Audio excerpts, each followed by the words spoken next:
ভাই মুসলমানদের লবি তৈরি করতে হবে। যেমন ধরেন আজকে এই যে অর্ণবের বিষয়টা নিয়ে আমরা গতকালকে ধরেন 200 মানুষ সেখানে গেল, গিয়ে আন্দোলন করতে হলো, এরপরেও সে টালবাহানা করে কোর্ট পর্যন্ত তোলা হলো, এরপরে আমরা ছিনিয়ে আনলাম। কিন্তু এমনও আছে একজন মানুষ শুধু একটা ফোন দিবে, ছেড়ে তো দিবে, উল্টা ফুলের মালা দিয়ে ছেড়ে দিবে। ভাই মানে আমরা 200 মানুষ গিয়ে সারা রাত থাকলাম, এরপরেও ছাড়লো না। এমনও বাংলাদেশে মানুষ আছে খালি একটা ফোন দিবে, ছেড়ে দিয়ে দিবে, খালি ছেড়ে দিবে না মানে উল্টারও সরি বলবে যে তোলার তাকে গ্রেফতার করার জন্য সরি। এটাকে বলা হচ্ছে ভাই লবি। তো আমরা যত বেশি এই লবিগুলো তৈরি করতে পারবো তত বেশি আমাদের দীর্ঘমেয়াদী যে প্ল্যান সেটা বাস্তবায়িত হবে। যেমন ধরেন উদাহরণস্বরূপ আমেরিকাতে আপনার হচ্ছে একটা একটা ধরেন একটা সংগঠন আছে লবি গ্রুপ, এটাকে বলা হয় হচ্ছে আমেরিকার যারা বন্দুক বিক্রি করে, এনআরএ নাম, এনআরএ।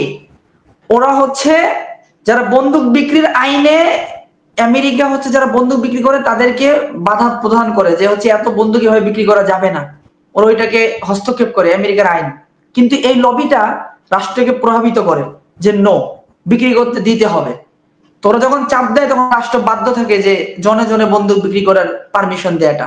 এরপরে আপনি দেখেন ডোনাল্ড ট্রাম্প যখন ক্ষমতায় আসলো, আসার পরে পরিপূর্ণ শতভাগ ইলন মাস্কের তার স্বার্থ পরিপূর্ণভাবে বাস্তবায়ন করতেছে। ইলন মাস্ক যেটা চাচ্ছিল সেটা ডোনাল্ড ট্রাম্প বাস্তবায়ন করতেছে। কিন্তু ইলন মাস্ক কিন্তু সরকার না, রাজনৈতিক ব্যক্তিত্ব না, কিন্তু সে লবি তৈরি করতে পারছে। আবার দেখেন আমাদের ভাইরা গতকাল 100-200 ভাই সারা রাত থাকলো, মেইন স্ট্রিম মিডিয়া কয়টা গেছে?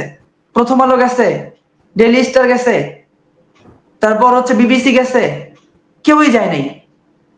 অথচ তারা 2 জন মানুষ শাহবাগের 5 জন মানুষ দাঁড়াইলে ডেইলি স্টার যায়, প্রথম আলো যায়, বিবিসি যায়। একটা উদাহরণ দেই, এই যে বিড়িখোরের যে ঘটনাটা গেল, বিড়ির স্বাধীনতা, হ্যাঁ, বিড়িখোর 2 জন মেয়েকে কি করানো হলো?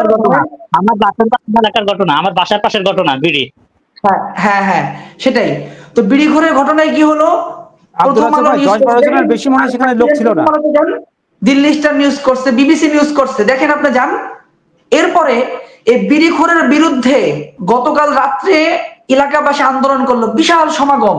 প্রথম আলো যায় নাই, প্রথম আলো গিয়ে দেখেন নিউজ করে নাই, ডেইলি স্টার নিউজ করে নাই, বিবিসি নিউজ করে নাই।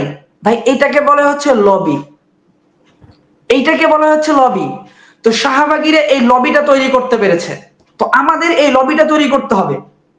হ্যাঁ আমি বলবো যে হ্যাঁ অবশ্যই হেফাজত সে লবি তৈরি করছে, হেফাজত যদি যেটা চায়, হেফাজত যে একটা জিনিস বলে ওটাকে বৃদ্ধাঙ্গুলি দেখানো এত ইজি না, এত ইজি না। বাকি হ্যাঁ অনেক ক্ষেত্রে দেখাচ্ছে, বাকি এতটা ইজি না। এটাকে বলা হয় লবি। এখন এই লবিটাকে আমাদের আরো শক্তিশালী করতে হবে এবং এইরকম লবি আরো তৈরি করতে হবে।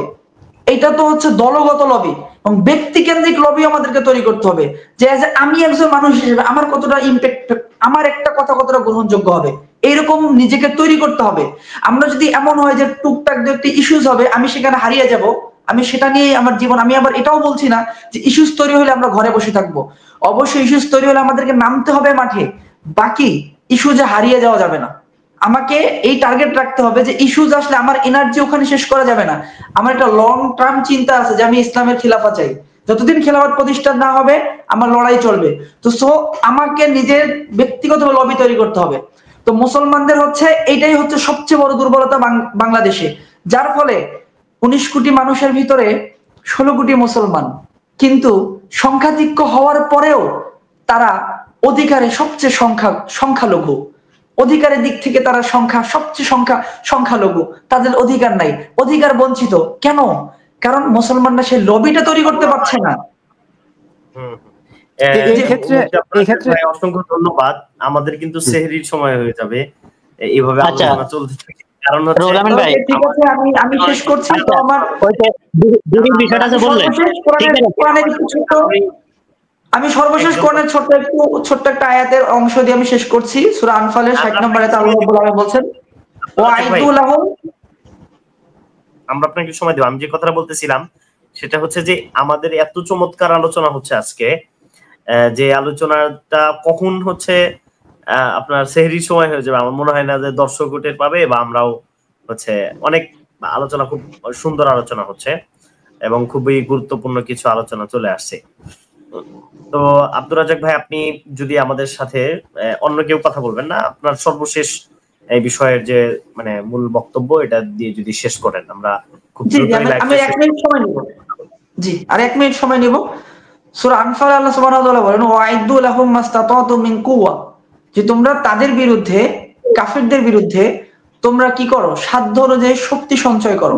দেখেন মিন কুওয়া মানে কি? মিন কুওয়া মানে এরকম না আপনি আপনার লোক তৈরি করেন শুধু, মানে লোকের বেশি হয়ে যান। মিন কুওয়া মানে কিন্তু শুধু এইটা নয়। হ্যাঁ, লোক আমাদের লাগবে, কিন্তু মিন কুওয়া আপনার প্রজ্ঞা থাকতে হবে, আপনার সে লবি থাকতে হবে, ঠিক আছে? আপনার সে অর্থনৈতিক ডেভেলপিং এর জায়গাটা থাকতে হবে, আপনার ডিসকাস করার মতো ব্যক্তিত্ব থাকতে হবে, আপনার ব্যানার থাকতে হবে, আপনার সে সংগঠন থাকতে হবে যে একটা কথা বললে সেটা হয়ে যাবে। ওয়াইদুল্লাহ মাস্তাতাতু মিন কুওয়া, এই শক্তির অর্থ হচ্ছে এটা। তো এই লবিটা অনেক গুরুত্বপূর্ণ, যেটা আল্লাহ সুবহানাহু ওয়া তাআলা নিজেও বলছেন, আল্লাহু আসাদ্দু মাকরান, তারা চক্রান্ত করে, আল্লাহ কৌশলী, আল্লাহ তাদের চেয়ে বেশি কৌশল করে। মানে কোরআন আমাদেরকে শিক্ষা দিচ্ছে যে আমাদের অনেক কৌশলী হতে হবে, কৌশল নিয়ে কাজ করতে হবে। তো এই বলেই আজকে আমার বক্তব্য শেষ করছি। আমি আর আগাবো না। আমাকে সময় দেওয়ার জন্য অসংখ্য ধন্যবাদ। বিজ্ঞ আলোচকরা আছেন, খুবই চমৎকার আলোচনা তারাও করতেছেন। সবাইকে জাযাকুমুল্লাহু খাইর।